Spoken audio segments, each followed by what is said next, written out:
Hi, my name is Catherine Prowse. I make stop motion animations and I directed Nobody is Normal for Childline.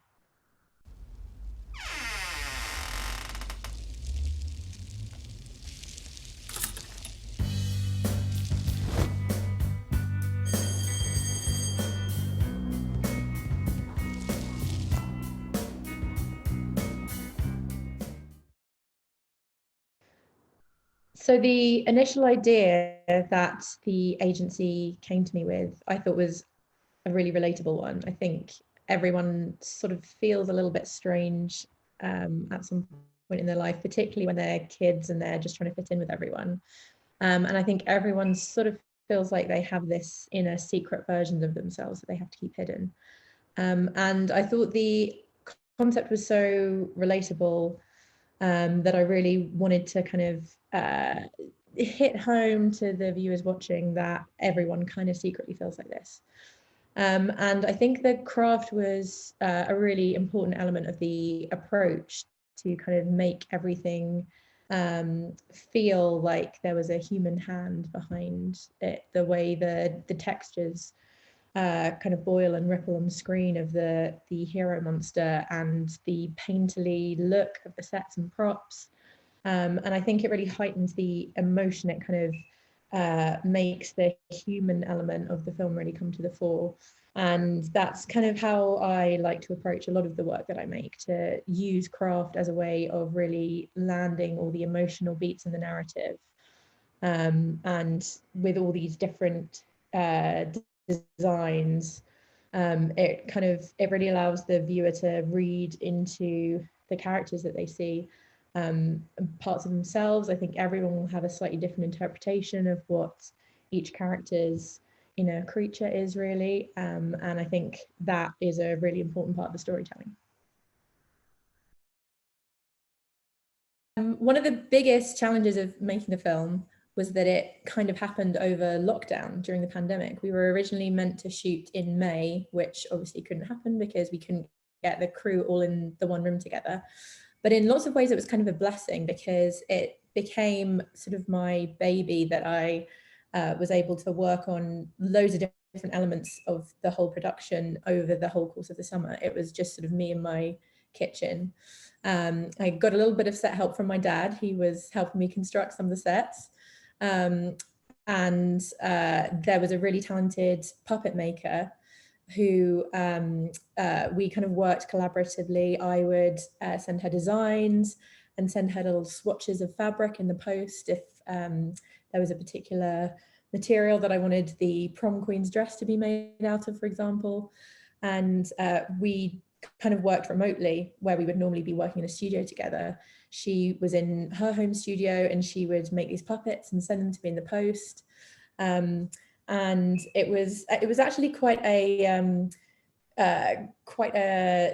collaborative way of working in the end. There's such a rush normally when you're in a production to kind of get everything done really quickly, and the slightly slower pace, I think, really allowed us to think about all the decisions we were making kind of before we made them.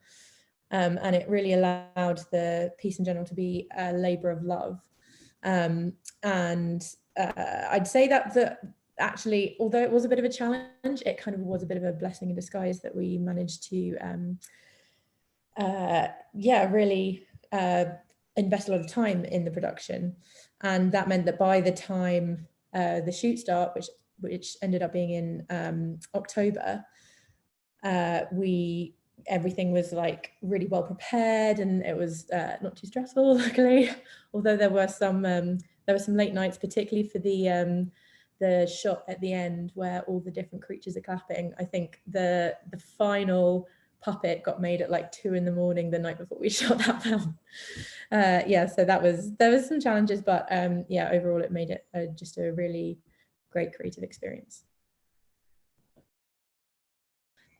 My creative background is in art directing, model making, set design, and so that's very much at the forefront of the work that I direct normally. It always has a very kind of strong art direction and a stylized quality to it, and that's kind of my approach that I bring. So I typically I would at least on some level be involved in the art department. You know, if there's a bit of a tight turnaround, then I do delegate that to other people. But I really like being involved in the that part of the creative process, because I find that I do a lot of my decision making through physically making things. So I start kind of making something and then I think, oh, maybe I should do it this way. This is working. I'm going to try it out a different way.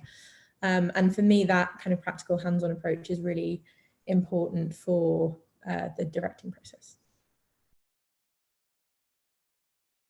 I think the creative process in general was a really positive experience working with the agency and developing ideas together. I think specifically a lot of the art design elements that I kind of brought to the table really underpin the story.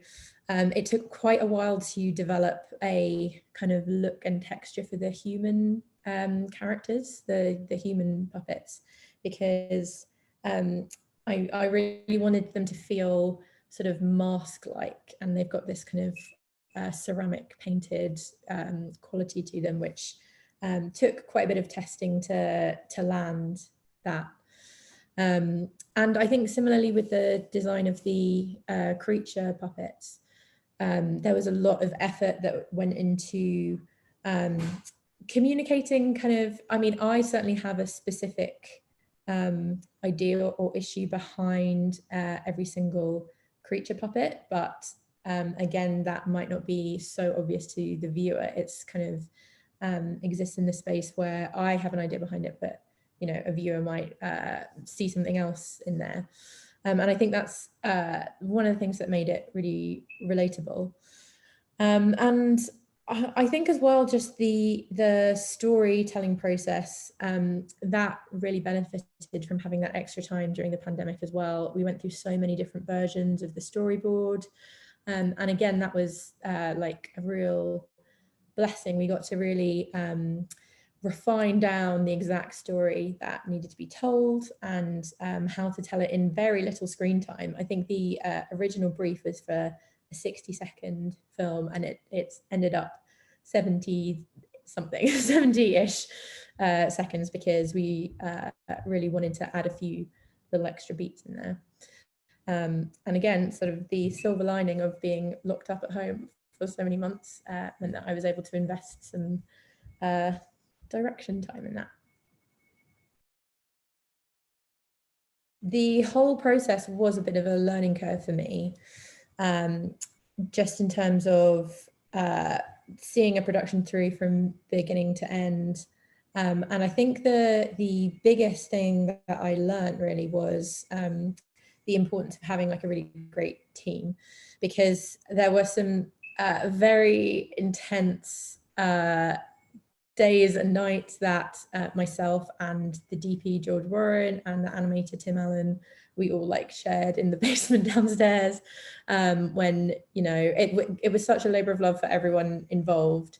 We were working with a tight budget and really just like putting all of our emotional labor into it. Yeah, it was really great to have just a committed team that got on well and who like all wanted to make the film the best it could possibly be. And that was a really positive experience for me to kind of collaborate with other creatives who all kind of put their own fingerprint on the film in general. The biggest piece of advice I could give to other directors starting out who are in a similar position where they're kind of trying to take their lowish budget film and make something that you know, seems bigger than the sum of its parts, is to just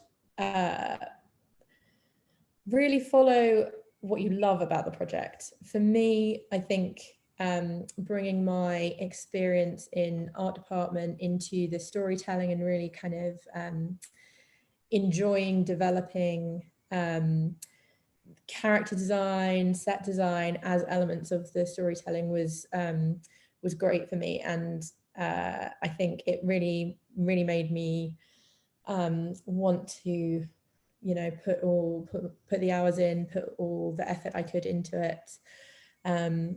Because, you know, with any job like that, there are difficult moments where you kind of have to push through. And I think just bringing it back to the process that you love, and just kind of remembering that it's you're in a very privileged position if you get to do this kind of creative thing that you love all day long as your proper grown-up job. I think that definitely helped me get through the tough moments, and it turned the process of creating the film into a really pleasurable experience.